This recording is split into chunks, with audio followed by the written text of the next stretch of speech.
حالت احرام میں چند چیزیں ممنوع ہو جاتی ہیں، اس کا بھی ایک تفصیل آپ کے اپنے ذہن کے اندر آپ رکھیں۔ مثلا مرد کے لیے سلا ہوا کپڑا پہننا منع ہو جاتا ہے، کسی بھی قسم کا سلا ہوا نہیں پہن سکتا۔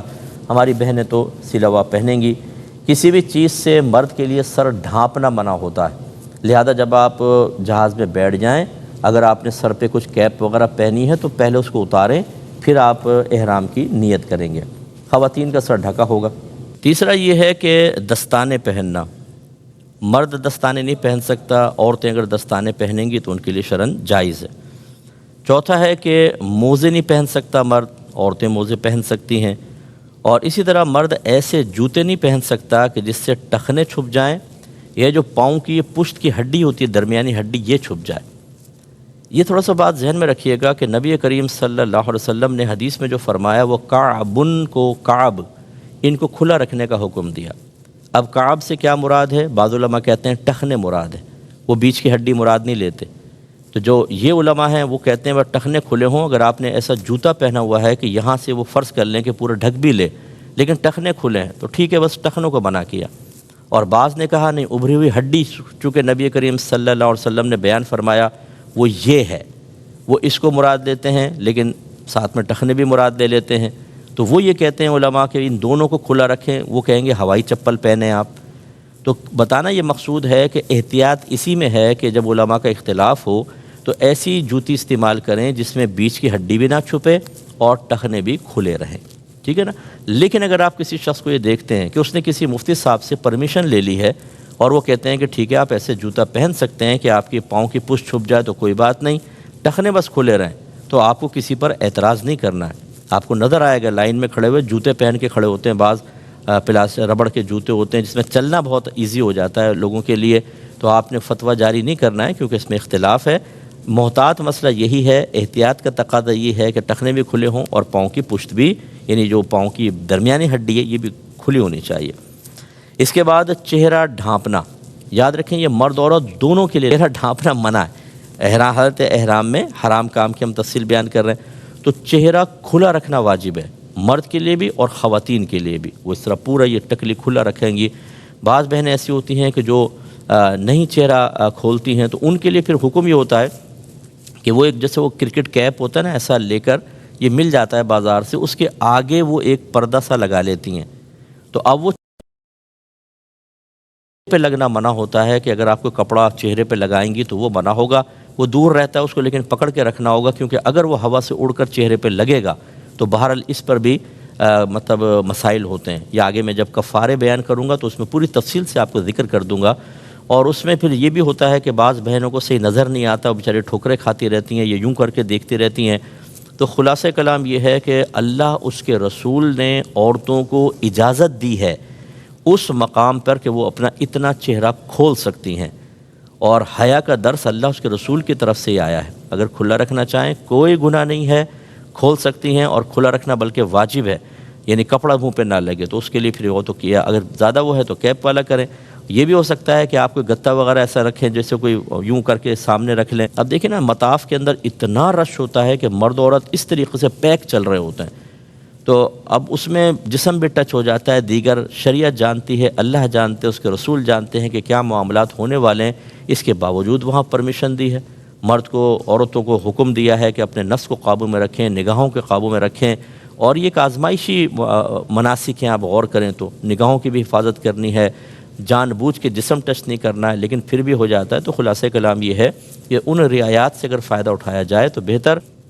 اسی طرح دیکھیں جب آپ نے احرام کی حالت میں آنے سے پہلے آپ نے سنا کہ خوشبو آپ لگا سکتے ہیں، اپنے احرام کی چادروں پہ جتنی مرضی خوشبو لگائیں، جسم پہ لگائیں، ہاتھوں پہ لگائیں۔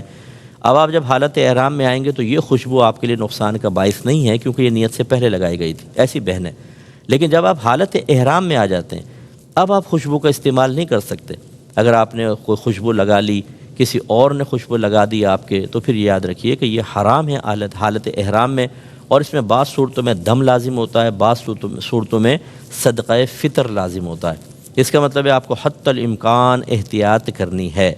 اسی طرح یہ چہرہ ڈھانپنے کا جو مسئلہ ہوتا ہے، ابھی ہم نے آپ کو بتایا چہرہ کھلا رکھنا واجب ہے، سوتے ہوئے بھی بڑی احتیاط کریں۔ یہ نہیں کہ آپ منہ پہ چادر یا کمبل لے کے سو جائیں اور وہ منہ کے اوپر ٹچ ہوتا رہے تو وہ اس پہ بھی کفارے لازم ہوتے ہیں۔ چہرے گردن سے آپ اوڑھیں، ہمیشہ منہ کے اوپر نہ اوڑھیں، یہ بہت احتیاط کریں۔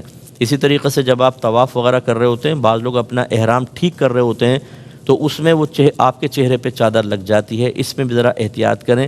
یوں ہی جب آپ اپنی چادر کا پلو سنبھال رہے ہوں تو ایسا نہ کریں کہ کسی کے منہ پہ مار دیں، آگے پیچھے ذرا خیال کریں، لوگ ہوتے ہیں، اس کی احتیاط کرنی چاہیے۔ یہ جو خالص خوشبوئیں ہوتی ہیں جیسے الائچی ہے، لونگ ہے، دار چینی، اس کو خالص کہتے ہیں، یعنی ان کے اندر کوئی آپ نے آرٹیفیشل کوئی چیز نہیں ڈالی۔ ان کو اگر آپ نے چبا لیا بغیر پکائے تو اس سے بھی دم لازم ہو جاتا ہے، کیونکہ الائچی چبائیں گے پورے منہ میں خوشبو ہو جائے گی۔ بعض لوگ چھالیاں لے کے جاتے ہیں، خوشبودار چھالیاں، دور سے اسمیل آ رہی ہوتی ہے۔ یہ چیزیں بھائی وقتی طور پہ آپ منقطع کر دیں، ورنہ یہ خوشبودار چیزیں اگر آپ کھائیں گے دم لازم ہوگا۔ تو لیکن اگر یہ الائچی وغیرہ پکا لی گئی ہو، جیسے کوئی بریانی کھا رہے ہیں آپ یا کوئی سالن کھا رہے ہیں، اس میں کالی مرچ آ گئی، اس کے اندر الائچی، اب چاہے خوشبو بھی دے رہی ہو، پکنے کے بعد خوشبو کو فنا مانا گیا، وہ ختم ہو جاتی ہے تو وہ صحیح ہے، لیکن کچی کھانا، پکنے سے پہلے کھانا، یہ آپ کے اوپر دم لازم کرے گا، یعنی گویا کہ حالت احرام میں یہ منع۔ ایک مسئلہ یہ ہے کہ کسی بھی مرد کو یا عورت کو شہوت کے ساتھ چھوا، یہ بھی حالت احرام میں منع ہوتا ہے اور اس پہ کفارے وغیرہ ہوتے ہیں۔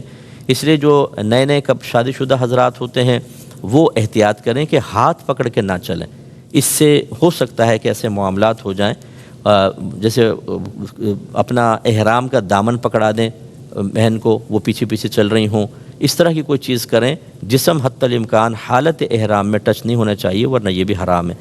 اسی طرح حالت احرام میں بال یا ناخن وغیرہ نہیں کاٹ سکتے، کنگھا نہ کریں حالت احرام میں، کیونکہ اس سے بال ٹوٹیں گے، آپ گناہ گار بھی ہوں گے، اس پہ کفارہ بھی لازم ہوگا۔ اس لیے ہم نے شروع میں آپ کو مشورہ دیا تھا کہ حالت احرام میں آنے سے پہلے مرد حضرات کو چاہیے کہ سر منڈوا لیں، لیکن بہرحال بہنوں کی مجبوری ہوتی ہے، تو یہ اگر وضو کرتے ہوئے اگر آپ کے بال ٹوٹتے ہیں تو ذرا احتیاط سے مسح کریں، بہت گہرا مسح نہ کریں کہ وہ بال ہاتھ میں آتے ہیں، تو اس پر بھی کفارہ ہوتا ہے، آخر میں ہم ذکر کریں گے، تھوڑا احتیاط کیجیے گا۔ اسی طریقہ یہ ہم نے آپ کو پہلے بتا دیا، شروع میں نے بتایا کہ کسی کا آپ حالت احرام میں سر وغیرہ نہیں مونڈ سکتے، کسی کے بال نہیں کاٹ سکتے، کاٹیں گے تو کفارہ لازم ہوگا۔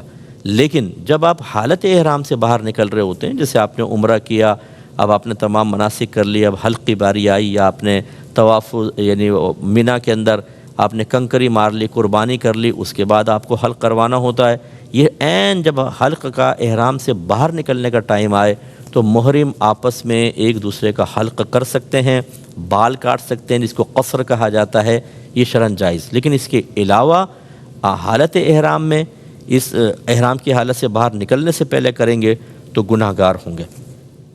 اور اس کے علاوہ حالت احرام میں یہ جو چیزیں، بس یہ آپ ذہن میں رکھیں، اس کے علاوہ مکروہ کچھ چیزیں ہوتی ہیں کہ اس میں وہ حرام تو نہیں ہے لیکن ناپسندیدہ ہیں، جیسے جسم کا میل چھڑانا، بالوں میں کنگھی کرنا، اور اسی طرح جان بوجھ کر خوشبو سونگھنا، لگے نہیں بس دور سے لیکن سونگھ رہے ہیں، ایسا بھی نہ کریں۔ اور غلاف کعبہ کو اپنے چہرے پہ لگا لینا، یہ بھی احتیاط کریں، جب آپ وہاں دعا مانگتے تو غلاف کعبہ حالت احرام میں چہرے پہ نہ لگے۔ اسی طرح حجر اسود کو جب آپ بوسہ دیتے ہیں دور سے استلام کر لیں، بیسٹ ہے، کیونکہ لوگ اس میں عطر ڈال دیتے ہیں۔ اب جب آپ اس کو بوسہ دیتے ہیں، آپ کے ہونٹوں پہ اگر خوشبو لگ گئی، یاد رکھیں دم لازم ہو جائے گا، اس لیے اس میں بھی احتیاط کریں۔ اسی طریقے سے یہ بھی مکروہ ہے کہ آپ سوتے ہوئے اوندھے منہ لیٹ جائیں تکیے کے اوپر، بعضوں کو عادت ہوتی ہے الٹا لیٹنے کی، تو چہرہ کپڑے کے اوپر آئے گا، اس لیے اس میں احتیاط کیجیے گا۔ تو یہ چند چیزیں تھوڑی سی آپ کریں، اس کے علاوہ جو امور ہوتے ہیں سب جائز ہوتے ہیں، یہ آپ حرام اور مکروہ چیزوں کو ذرا ذہن میں رکھیے گا۔